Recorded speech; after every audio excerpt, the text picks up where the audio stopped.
दोस्तों आज हम आपको हिंदुस्तान के जिस राज्य के सफर पर लेकर जा रहे हैं, उस राज्य को चाहे आप प्यार करें या ना करें, लेकिन इस राज्य को कोई नजरअंदाज नहीं कर सकता। भारत का वो राज्य जिसने दुनिया को शून्य से परिचित कराया, पूरी दुनिया को गणतंत्र का मूल मंत्र भी इसी राज्य ने समझाया। दुनिया का सबसे बड़ा वाईफाई जोन भी इसी राज्य में है। किसी ने सही कहा है कि गरीबी की भट्टी में तप तप कर महान लोग बनते हैं, और इस राज्य ने भी गरीब होने के बावजूद दुनिया को कई महान चेहरे दिए हैं। भारत में सबसे ज्यादा IAS और बैंक के PO भी इसी राज्य से हैं। दोस्तों ये वही वो राज्य है जहाँ के 12 साल के बच्चे ने IIT एग्जाम क्लियर कर लिया, और ये वही जगह है जहाँ के बच्चे गरीबी में पढ़कर भी इतने आगे निकल जाते हैं। हम बात कर रहे हैं माता सीता, गौतम बुद्ध, गुरु गोविंद सिंह जी और हमारा अपना बिहार के बारे में। भारत का वो राज्य जहाँ कवि कोकिल विद्यापति जी का जन्म हुआ, जहाँ देश के पहले राष्ट्रपति राजेंद्र प्रसाद जी का जन्म हुआ। तो फिर देर किस बात की, अपना सीट बेल्ट बांध लीजिए अच्छे से और निकलते हैं बिहार की एक शानदार सफर पर। दोस्तों बिहार वो राज्य है जिसे प्राचीन काल में मगध के नाम से जाना जाता था, और इसकी राजधानी पटना को पाटलिपुत्र के नाम से।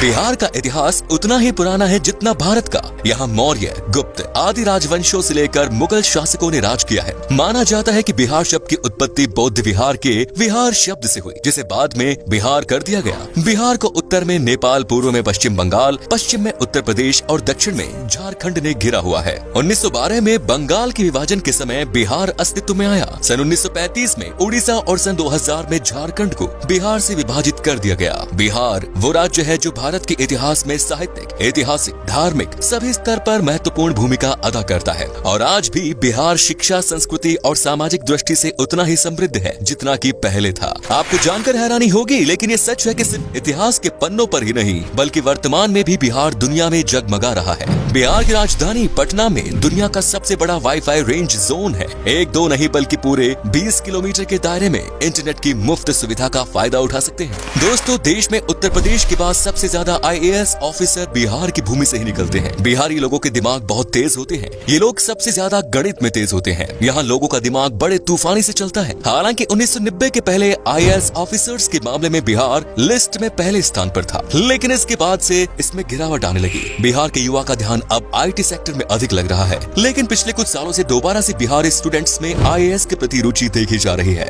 दोस्तों बिहार की डेवलपमेंट रेट आज 14.48% है, जो कि ये साबित करती है कि बिहार देश तेजी से बढ़ने वाले राज्यों में सबसे ऊपर है। बिहार आज शैक्षिक स्तर पर केरला के शैक्षिक स्तर को टक्कर दे रहा है, बल्कि ये कहना भी अनुचित नहीं होगा कि बिहार में लिटरेट लोगों की संख्या केरला के लोगों से ज्यादा है। दोस्तों बिहार में कृषकों की बात करें तो वहाँ कोई किसान इतना मजबूर नहीं होता कि उसे आत्महत्या करनी पड़े। दोस्तों बिहार एक ऐतिहासिक राज्य है। इसके रंग रंग में इतिहास की वो बूंदें छिपी हैं, जो आज भी बिहार की महत्व की सुगंध न सिर्फ देश में बल्कि पूरे दुनिया में पहुंचाती है। इतिहास आज भी बिहार के महत्व की गवाही देता है। इतिहास के पन्नों से बिहार को हटा दिया जाए तो इतिहास का अस्तित्व ही नहीं रह जाएगा। देश के सबसे पुराने हिंदू मंदिर से लेकर बिहार अपने आंचल में और भी कई रोचक तथ्य छिपाए पड़ा है। ऐतिहासिक साक्ष्य को प्रमाण माने तो ईसा से लगभग 6वीं सदी पहले बिहार के वैशाली में ही गणतंत्र की पहली बेल लुकी थी। जब लोगों को गणतंत्र का अर्थ नहीं पता था, तब उस काल में वैशाली में देश की ही नहीं बल्कि दुनिया के पहले गणराज्य की आधारशिला रखी गई। संसद प्रणाली भी वैशाली में मौजूद थी। बिहार वो राज्य है जिसने आजादी के समय भारत छोड़ो आंदोलन में महत्वपूर्ण भूमिका निभाई। दोस्तों शून्य यानी जीरो के बिना गणित का क्या मोल, ये किसी को बताने की जरूरत नहीं है। दुनिया को शून्य देने वाले आर्यभट्ट जी का जन्म भी बिहार में ही हुआ था। शायद यही कारण है कि आज भी बिहार के लोग गणित में माहिर होते हैं, और आज भी गणित में यहाँ के लोगों की कोई बराबरी नहीं। बिहार ही वो जगह है जिसने चाणक्य जैसा इकोनॉमिस्ट, चंद्रगुप्त और अशोका जैसा राजा, बुद्ध और महावीर जैसा धर्म प्रवर्तक, आर्यभट्ट जैसा वैज्ञानिक और शेर शाह जैसा शासक दुनिया को दिया। भारत एक ऐसा देश है जहाँ क्रिकेट किसी धर्म से कम नहीं, और MS धोनी का नाम इस धर्म के सबसे पॉपुलर पन्नों में से एक। MS धोनी का जन्म रांची में हुआ था, जो कि पहले बिहार का हिस्सा हुआ करता था। धोनी को लोग आज भारत के सबसे सफल क्रिकेट कप्तान और महान खिलाड़ी के रूप में देखते हैं। सिखों के 10वें गुरु गुरु गोविंद सिंह का जन्म भी बिहार में ही हुआ, और सिखों का पवित्र स्थान हरमिंदर तख्त पटना में है। आपको बता दें कि दुनिया का सबसे पुरानी यूनिवर्सिटी नालंदा यूनिवर्सिटी और तक्षशिला यूनिवर्सिटी भी बिहार में ही है। यहाँ पहले विदेशों से भी लोग पढ़ाई करने आया करते थे। दोस्तों माता सीता की जन्मभूमि भी एक समय में बिहार में ही थी, जो आजकल नेपाल का हिस्सा हो गया। आपको बता दूं कि जनकपुर में ही माता सीता पैदा हुई, और तब ये बिहार हुआ करता था जहाँ पर भगवान राम जी आए थे। दोस्तों बिहार के मिथिलांचल में आज भी भगवान राम को दामाद माना जाता है। माता सीता की नगरी मिथिलांचल बिहार का गौरव है। मिथिलांचल की मिथिला पेंटिंग के बारे में तो हर कोई जानता है। आपको तो शायद पता ही होगा कि बॉलीवुड के शान और जान पंकज त्रिपाठी भी बिहार से ही है और बिहार का भी एक बेटा शानदार एक्टर है सुशांत सिंह राजपूत, जिसका देहांत होने के बाद भी लोगों के प्यार ने अमर कर दिया। दोस्तों, बिहार का खाना भारत के सबसे शानदार पकवानों में से एक माना जाता है। बिहार का लिट्टी चोखा बहुत टेस्टी होते हैं। आपने अगर लिट्टी चोखा नहीं खाया तो एक बार जरूर ट्राई कीजिएगा, वाकई में आपका दिल खुश हो जाएगा। यहाँ पर वेज से लेकर नॉन वेज तक हर पकवान लाजवाब होता है। इतना ही नहीं, आपको बता दूं कि यहाँ पर गन्ने के जूस भी पसंद किया जाता है और ये इतने मीठे और टेस्टी होते हैं कि इसे पीकर मानो आप दीवाने हो जाओगे। तो चलिए अब बात करते हैं उन जगहों की जहाँ पर आप बिहार के सफर के दौरान घूम सकते हैं और साथ ही बताएंगे कि आपको बिहार की ट्रिप में मैक्सिमम कितना पैसा खर्च करना पड़ेगा। नंबर 1 इज बोध गया। दोस्तों, बिहार में घूमने वाली जगहों में शामिल बोध गया एक प्रमुख आकर्षित पर्यटन स्थल है जो कि बौद्ध धर्म से संबंधित अनुयायियों के लिए विशेष महत्व रखता है। बोध गया एक तीर्थ स्थल के रूप में भी जाना जाता है और ये वो स्थान है जहाँ बोधि वृक्ष के नीचे गौतम बुद्ध को ज्ञान की प्राप्ति हुई। यहाँ मन को एक अद्भुत शांति मिलती है, इसीलिए यहाँ साल भर देश विदेशी पर्यटकों की भीड़ बनी रहती है। बोध गया को यूनेस्को वर्ल्ड हेरिटेज साइट्स की सूची में भी शामिल किया गया है। Next is Patna.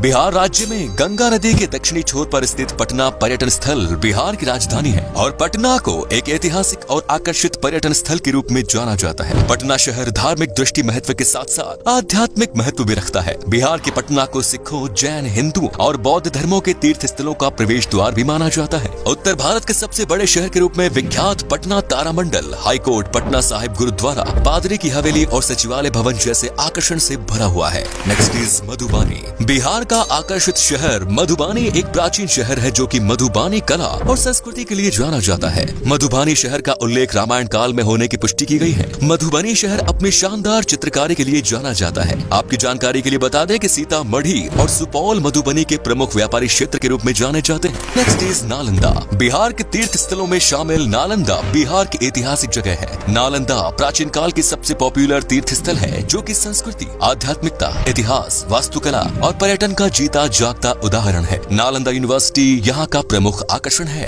Next is Vaishali. Vaishali तीर्थ स्थल बिहार का वो धार्मिक स्थान है जहाँ भगवान महावीर का जन्म हुआ। वैशाली बिहार का एक छोटा सा जिला है जो कि बौद्ध, जैन और हिंदू धर्म से संबंधित अनुयायियों के लिए एक तीर्थ स्थल के रूप में जाना जाता है। माना जाता है कि वैशाली नाम महाभारत काल से संबंध रखता है जो कि राजा विशाल के नाम पर रखा गया। Next is Munger. बिहार के मुंगेर पर्यटन स्थल मिडलैंड के नाम से भी जाना जाता है। ये मुंगेर के प्रसिद्ध मंदिर पूरे देश में प्रसिद्ध है और अपने यहाँ आने के लिए पर्यटकों को आकर्षित करते हैं। मुंगेर को Bihar school of yoga seat के लिए भी जाना जाता है। मीर कासिम की राजधानी के रूप में जाना जाने वाला मुंगेर शहर अपने प्रमुख आकर्षण श्री कृष्णा वाटिका, सीताकुंड, मन पत्थर और दिलवरपुर जैसे आकर्षण के लिए बहुत प्रसिद्ध है। Next is Muzaffarpur. बिहार के प्रमुख आकर्षण में शामिल मुजफ्फरपुर बागमती और लखनदेई नदियों के पास स्थित एक सुंदर शहर है। यहाँ की लीची सबसे पॉपुलर है। मुजफ्फरपुर बिहार की राजधानी पटना से लगभग 71 किलोमीटर दूर है। वज्जिका भाषा मुजफ्फरपुर में सबसे अधिक बोली जाने वाली भाषा है। Next is Bhagalpur. बिहार की सिल्क सिटी के नाम से प्रसिद्ध भागलपुर एक ऐतिहासिक शहर है जो कि पावन गंगा नदी के दक्षिणी तट पर स्थित है। भागलपुर बिहार का तीसरा सबसे बड़ा शहर होने के अलावा यहाँ के प्रमुख शैक्षणिक संस्था के लिए भी जाना जाता है। भागलपुर के प्रमुख आकर्षण विक्रमशिला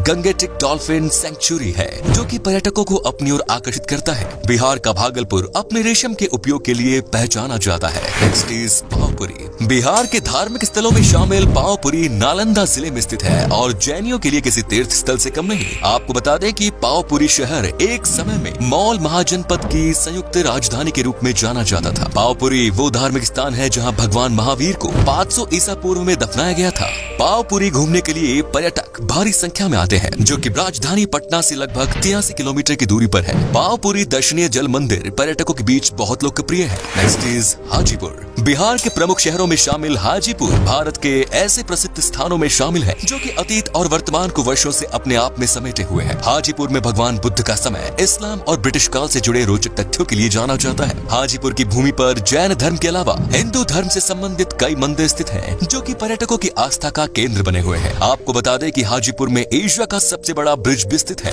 दोस्तों, आप अगर 7 से 8 दिन की ट्रिप पर जा रहे हैं तो लगभग 17 से 18 हजार के आसपास खर्च होगा जो कि काफी सस्ता है और बिहार में बस की बेहतरीन सुविधाएं हैं जिससे आपको सफर में कोई परेशानी नहीं होगी। तो ये था बिहार। कैसा लगा हमें बताइए कमेंट्स में और ये भी बताना कि आप कहां से हैं। बिहार और इसके टूरिस्ट प्लेसेस के बारे में अगर आप और जानना चाहते हैं तो कमेंट्स में लिखिए पार्ट 2। उम्मीद है आपको ये एपिसोड पसंद पसंद आया होगा, वीडियो को लाइक कीजिएगा और अपने दोस्तों और रिश्तेदारों के साथ शेयर करना ना भूलें।